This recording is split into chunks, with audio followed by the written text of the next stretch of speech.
Welcome to current GK Bangla. তো recently কতগুলো ঘটনা ঘটেছে। এক হচ্ছে ভারত শিলিগুড়ি করিডোরের কাছে একটা যুদ্ধাভাস করেছে তিস্তায়। বাংলাদেশের একটা এয়ারপোর্ট চীন ডেভেলপ করবে এরকম খবর সামনে আসছে। তো কি সমস্যার সৃষ্টি হতে পারে ভবিষ্যতে, যে জিনিসগুলো ঘটছে ভবিষ্যতে ভারতের জন্য কি সমস্যার সৃষ্টি হতে পারে সেটা নিয়ে আলোচনা করব। সেভেন সিস্টার্স অফ ইন্ডিয়া, এই যে ভারতের নর্থ ইস্টের 7টা রাজ্য, মণিপুর, মিজোরাম, ত্রিপুরা, নাগাল্যান্ড, মেঘালয়, আসাম, অরুণাচল প্রদেশ, এই 7টা রাজ্যকে একসাথে বলা হয় সেভেন সিস্টার্স। এখান থেকে মেনল্যান্ড ভারতের যে বাকি অংশ, এই যে ওয়েস্ট বেঙ্গল, এখান থেকে বেসিক্যালি এটা বাংলাদেশ। এই যে করিডোরটা, এটাকে বলা হয় চিকেন স্নেক। তো ভারতের নর্থ ইস্টে যাওয়ার রাস্তা বেসিক্যালি এখান দিয়ে আছে, কারণ এখানে বাংলাদেশ, আর একটা আছে সমুদ্রপথে। তো ভারতের জন্য সুবিধা হচ্ছে এখান দিয়ে যাওয়া। এবার চীনের এই অংশটার উপরে অনেক দিনের নজর, কারণ কোনোভাবে যদি এইখানটাকে চোখ করা যায় তাহলে ভারতের এই দুটো অংশকে, ভারতের এই পার্টটাকে ভারতের নর্থ ইস্ট থেকে আলাদা করে দেওয়া যায়। তো রিসেন্টলি বাংলাদেশেরই একজন র্যাডিক্যাল ইসলামিস্ট হুমকি দিয়েছিল যে ভারতের সেভেন সিস্টার্স আমরা দখল করে দেব, শিলিগুড়ি করিডোরে আক্রমণ করব। তো এই যে কথাগুলো, এগুলো আসছে কোত্থেকে? এতদিন তো, যতদিন হাসিনা সরকার বাংলাদেশে ছিল, আওয়ামী লীগ, ততদিন তো ভারতের এগেনস্টে বাংলাদেশ চায়নি। হঠাৎ করে ইউনূস আসার পর থেকেই ধীরে ধীরে বাংলাদেশের র্যাডিক্যালিজম বাড়তে লাগলো। এখন ডিরেক্টলি আইএসআই, পাকিস্তানের আইএসআই বাংলাদেশে অ্যাক্টিভ, চীন বাংলাদেশে অ্যাক্টিভ। তো মোহাম্মদ ইউনূস চীনে যায়, একটা ডিল হয় যেটা নিয়ে কথা হচ্ছে যে বাংলাদেশের একটা এয়ারপোর্ট আছে, যেটা হচ্ছে সেকেন্ড ওয়ার্ল্ড ওয়ারে, দ্বিতীয় বিশ্বযুদ্ধের সময় ওই এয়ারপোর্টটা ইউজ হতো, ওখানে এয়ার স্ট্রিপ আছে। সেটা কিন্তু দ্বিতীয় বিশ্বযুদ্ধের পর আর ব্যবহার হয়। এটা হচ্ছে বাংলাদেশের লালমনিরহাট এয়ারবেস। এটা হচ্ছে ভারত, এটা হচ্ছে ভারতের শিলিগুড়ি করিডোর, এটা নর্থ ইস্ট, এই পার্টটা নর্থ ইস্ট। এই যে চিকেন নেক, শিলিগুড়ি করিডোর। এই লালমনিরহাট এয়ারবেস যে ভারতের ল্যান্ড থেকে, বর্ডার থেকে মাত্র 15 কিলোমিটার দূরে, চিকেন নেক থেকে 135 কিলোমিটার দূরে। 135 কিলোমিটার, যুদ্ধের সময় 135 কিলোমিটারটা অ্যাজ সাচ ডিস্টেন্সই সেরকম কিছু। তো ইউনুস যায় চীনে, চীনকে ডিরেক্ট অফার করে যে আমরা এই লালমনিরহাট এয়ারবেস চীনকে দিতে রাজি আছি। চীন কি করবে? চীন এখানে ঘোষণা করেছে $1 বিলিয়ন, ঠিক আছে, $1 বিলিয়ন।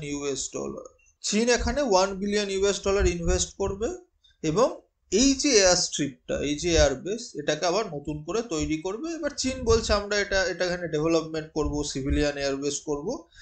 তো এটা সবাই জানে এখানে কোনো সিভিলিয়ান এয়ারবেস হবে না, এখানে চীনের আর্মি এয়ারবেসই হবে। এবার ভারতের এই যে পার্টটা থেকে এত কাছে যদি চীনের এয়ারবেস তৈরি হয়, তাহলে ভারতের জন্য একটা বড় আশঙ্কার বিষয়। এখন বাংলাদেশের কাছে অ্যাজ সাচ কিছু নেই, ধীরে ধীরে বাংলাদেশ ব্যাংক্রাপসির দিকে যাচ্ছে, ঠিক আছে। পাকিস্তানের যে অবস্থা, এইভাবে চলতে থাকলে কয়েক বছর পর বাংলাদেশেরও সেই অবস্থা হবে। তো এই পরিস্থিতিতে ইউনূস চাইছে না যে বাংলাদেশে ইলেকশন হোক, কারণ বাংলাদেশে ইলেকশন হলে ইউনূস থাকবে না। ইউনূস নিজের ক্ষমতা ধরে রাখার জন্য চাইছে না বাংলাদেশে ইলেকশন হোক। ইউনূস ওই জন্য চাইছে যে যাতে বাইরের কোনো শক্তি, রিসেন্টলি ফ্রান্সে গেছিল ইউনূস, কিন্তু ফ্রান্সে গিয়ে ফ্রান্সের প্রেসিডেন্ট তাকে কোনো পাত্তা দেয়নি। তো ইউনূস চাইছে যেন ওয়ার্ল্ডের কোনো বড় পাওয়ার তাকে রেকগনাইজ করুক, সে যেন কোনোভাবে ইলেকশনটা আটকে দেয়। তো তার জন্য সে যা খুশি করতে রাজি আছে।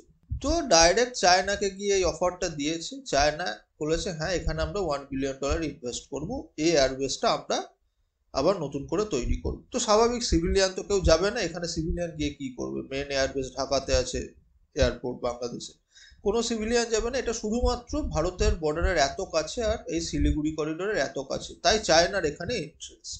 এবার এখানে অনেকে বলতে পারে তাহলে শেখ হাসিনা সরকারের পতনের পিছনে তো আমেরিকার হাত ছিল। তো চায়না যদি এখানে চলে আসে, আমেরিকা এই বিষয়ে কিছু বলবে না? ইমরান খান পাকিস্তানের প্রাইম মিনিস্টার ছিল, সেই সময় ইমরান খানের একটা স্টেটমেন্ট এসেছিল যে ইউএস পাকিস্তানে কোনো একটা এয়ারবেস চাইছে।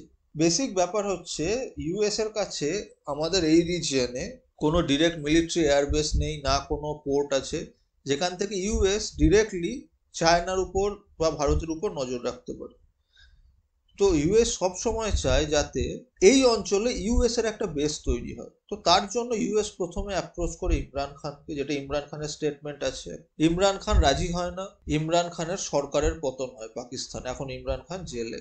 কয়েক বছর পর মানে শেখ হাসিনারও সেম স্টেটমেন্ট আসে যে ইউএস তারা চেয়েছে সেন্ট মার্টিন আইল্যান্ড বাংলাদেশের কাছ থেকে, তারা সেখানে মিলিটারি বেস বানাবে। হাসিনা কিন্তু রাজি হন। মাত্র কয়েকদিনের মধ্যেই বাংলাদেশে হাসিনা সরকারের পতন ঘটে। এই দুটো সরকার পতনের পিছনেই কোথাও না কোথাও ইউএস এর হাত আছে। ইউনুসকে বসানো হয় যে ইউনুস থাকবে সামনে, পিছন থেকে কন্ট্রোল করবে বাইরের শক্তি। ইমরান খান বা শেখ হাসিনাকে সরানোর ঘটনাগুলো সবই হয়েছিল কিন্তু জো বাইডেনের আমলে। তারপরে ইউএস ইলেকশন হয়। শেখ হাসিনার পতনের পরেই কিন্তু ইউএসএতে ইলেকশন ছিল। ইউএস ইলেকশন হয়, জো বাইডেনের যে পার্টি সে হেরে যায় ট্রাম্পের কাছে। ট্রাম্প এসেই ঘোষণা করে যে আমরা বাইরের কোনো দেশে কি হচ্ছে বেশি নাক গলাবো না, আমরা ইউএস এর ডেভেলপমেন্ট নিয়ে ভাববো। এবার ইউনুস তো অ্যাকচুয়ালি এসছে ইউএস এর সাপোর্টে, হঠাৎ করে সেই সাপোর্ট চলে গেছে। এখন ইউনুস নিজের পাওয়ার ধরে রাখার জন্য কি করবে? ইউএস তো আর আসছে না বাংলাদেশে, সেই কারণেই ইউনুস গেছে এখন চীনের কাছে। এবার ইউনুস চীনকে কি দেবে? কিছুই দিতে পারবে না, বাংলাদেশের কাছে দেওয়ার মতো কি নেই। একমাত্র দিতে পারবে কি নিজের জায়গা, দেশের কিছুটা অংশ ওদের দিয়ে দিতে পারে। তো দেশের একটা পোর্ট দিয়ে দিল, কি একটা এয়ার স্ট্রিপ দিয়ে দিল, বিমানবন্দর দিয়ে দিল। তো ইউনুস সেটাই করেছে। তো এখানে যে ইউএসএ কেন ইনভলভ হচ্ছে না, ইউএসএ হাসিনা সরকারের পতনের জন্য ইউএসএ ছিল ঠিক, কিন্তু যে গভর্নমেন্টের টাইমে ছিল সেই গভর্নমেন্ট মানে সেই পার্টি এখন আর নেই। এখন যে পার্টি আছে তারা এই বিষয়ে ইন্টারেস্টেড নয়। তো যে ভ্যাকুয়াম ক্রিয়েট হয়েছে বাংলাদেশে, যে ফাঁকা জায়গা, যে এখন ইউএসএ নেই বাংলাদেশে, সেই জায়গাতে এখন চীন ঢোকার চেষ্টা করছে এবং সেটা সফল হয়েছে। সমস্যা হচ্ছে ইউনুস একবার পাওয়ারের যে স্বাদ সেটা তো পেয়ে গেছে, ক্ষমতার স্বাদ পেয়ে গেছে। তো এখন ইউনুস চাইছে না ইলেকশন হতে। কিন্তু বাংলাদেশের যে আর্মি চিফ তিনি চাইছেন যত তাড়াতাড়ি বাংলাদেশে ইলেকশন। মুশকিলটা হচ্ছে চীন যে 1 বিলিয়ন ইনভেস্ট করবে, ঠিক আছে, এয়ার স্ট্রিপটা ডেভেলপ করবে, সেম জিনিস পাকিস্তানের সাথেও করেছিল। পাকিস্তানে বেল্ট অ্যান্ড রোড ইনিশিয়েটিভে গোয়াদারকে মানে গোয়াদার পোর্টকে ডেভেলপমেন্ট করার জন্য চীন প্রায় 62 বিলিয়ন ইউএস ডলার, 62 বিলিয়ন, মানে এখানে বাংলাদেশে তো $1 বিলিয়ন ইনভেস্ট করবে একটা এয়ারপোর্টের জন্য, ওখানে 62 বিলিয়ন ডলার ইনভেস্ট করেছিল, যেটা এখনো পর্যন্ত কিন্তু কমপ্লিট হয়নি। এবং সেম জিনিস কিন্তু বাংলাদেশেও হয়তো হবে, যেটা আমার ধারণা। অলরেডি বাংলাদেশের যে আর্মি চিফ তার সাথে ইউনুসের ঝামেলা শুরু হয়ে গেছে, কারণ বাংলাদেশের আর্মি চিফ চাইছে যাতে বাংলাদেশে আবার গণতান্ত্রিক সরকার প্রতিষ্ঠা হোক, তার জন্য বাংলাদেশে যেন ইলেকশন হয়। এবার ইউনুস এরই মধ্যে কি করেছে, ইউনুস শেখ হাসিনার যে পার্টি আওয়ামী লীগকে কিন্তু ব্যান করে দিয়েছে। যখন ভারত পাকিস্তানে কনফ্লিক্ট হচ্ছিল সেই সময় কিন্তু বাংলাদেশে আওয়ামী লীগ ব্যান হয়েছে। এবার বলা হয় যে বাংলাদেশে প্রায় 5 কোটির উপর আওয়ামী লীগের সমর্থক আছে। এবার যদি সেই পার্টিকে ব্যান করে দেওয়া হয় তাদের একটা রাগ হবে। তো সেইখান থেকে খুব সম্ভবত বাংলাদেশে একটা সিভিল ওয়ার হওয়ার সম্ভাবনা আছে। এই যে বাংলাদেশের মিলিটারি চিফ তার সাথে ইউনুসের একটা ডিরেক্ট সংঘাত তৈরি হয়েছে, কারণ তিনি চাইছেন যাতে বাংলাদেশে ইলেকশন হয়। সেটাকে কাউন্টার করার জন্য কি করেছে ইউনুস, তো এখানে যে আর্মি চিফ তার এগেনস্টে যারা আছে আর্মির মধ্যে তাদেরকে ইউনুস কিন্তু আবার প্রমোট করা শুরু করে দিয়েছে। তো স্বভাবতই আওয়ামী লীগ ব্যান হওয়ার ফলে আওয়ামী লীগের সমর্থক বা সাধারণ মানুষের মধ্যে যে আক্রোশ তৈরি হয়েছে সেখান থেকে একটা সিভিল ওয়ার হওয়ার চান্স আছে, প্লাস একটা মিলিটারি কু হওয়ারও সম্ভাবনা আছে। সেনা হয়তো আবার বাংলাদেশের সেনা হয়তো দখল নিতে পারে, কারণ বাংলাদেশের যে সেনা প্রধান তিনি চাইছেন যত তাড়াতাড়ি বাংলাদেশে ইলেকশন হয়, কিন্তু ইউনুস সেটা চাইছে না। সেই জন্য এখানে বাংলাদেশের আর্মি চিফ এমার্জেন্সি মিটিংও কন্ডাক্ট করেছে। তো বাংলাদেশের পরিস্থিতি এখন খুবই ভয়ানক। ভারত প্রথমত যেটা করেছে, বাংলাদেশ থেকে ইম্পোর্ট বন্ধ করে দিয়েছে। এবার এখানে যদি দেখা যায় প্রত্যেক ইয়ার ওয়াইজ ডেটা, আগের বছরে যদি দেখা যায় 2024-এ ভারত $11.1 বিলিয়ন এক্সপোর্ট করেছে বাংলাদেশে, আর ভারত ইম্পোর্ট করেছে কত, $1.8 বিলিয়ন। মানে ভারত বাংলাদেশের কাছ থেকে $1.8 বিলিয়ন জিনিস কিনেছে, আর ভারত বাংলাদেশকে $11.1 বিলিয়ন জিনিস বিক্রি করে দিয়েছে। এবার ভারত কিন্তু এই এক্সপোর্ট বন্ধ করেনি, ভারত বাংলাদেশ থেকে ইম্পোর্ট বন্ধ করেছে। মানে বাংলাদেশের এই টাকাটা লস তো হবেই। এই যে প্রোডাক্টগুলো এটা তো ডিরেক্ট লস। ভারতকে যে প্রোডাক্টগুলো বাংলাদেশ বিক্রি করতো সেই প্রোডাক্ট আর বিক্রি করতে পারবে না। শুধুমাত্র এই একটা মুভ ভারতের, এতেই বাংলাদেশের সরকারের অবস্থা খারাপ হয়ে গেছে। অলরেডি বাংলাদেশ মানে ইউনিট সরকার চাইছে এই ট্রেড নিয়ে যাতে ট্রেড আবার ওপেন করে সেই নিয়ে ভারতের সাথে কথা বলতে। সেকেন্ড আর একটা মুভ হচ্ছে যেটা রিসেন্টলি হয়েছে, এই মুহূর্তে শেখ হাসিনার যে পুত্র, ওনার ছেলে দিল্লিতে আছে, রিসেন্টলি উনি এসছেন, এবং তার সাথে আমরা সবাই জানি শেখ হাসিনা ভারতে আছে, তাকে আমাদের সরকার শেল্টার দিয়েছে। তো শেখ হাসিনা এবং তার ছেলে এবং ওনার সাথে এবং ভারতের একদম টপ লেভেল গভর্নমেন্ট বডির সাথে আজকে শেখ হাসিনা এবং তার ছেলের মিটিং আছে।